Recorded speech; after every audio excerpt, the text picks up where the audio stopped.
Chairman अवामी blood bank Daska व director surprise sports हाजी नदीम गुलाम गिल और हाजी शम्स गुलाम गिल के वालिद मोहतरम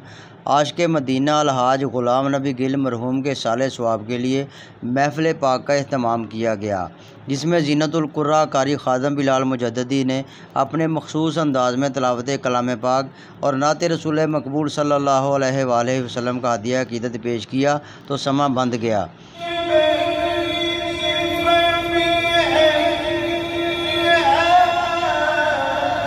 दरवेश अहले सुन्नत हज़रत अल्लामा हाफ़िज़ साबर अली साबर ऑफ भोपालवाला के साहबजादे हज़रत अल्लामा फ़ारूक अली साबर ने ख़ुसूसी ख़िताब करते हुए अलहाज ग़ुलाम नबी गिल की ज़िंदगी के मुख्तलिफ़ पहलुओं पर रोशनी डाली। इस मौका पर सियासी, समाजी, मजहबी, सहाफ़ती शख्सियात समेत कुर्ब व जवार से आए हज़ारों अफराद ने शिरकत की। आखिर में अलहाज ग़ुलाम नबी गिल के साले सवाब और बुलंद दर्जात के लिए दुआ की गई।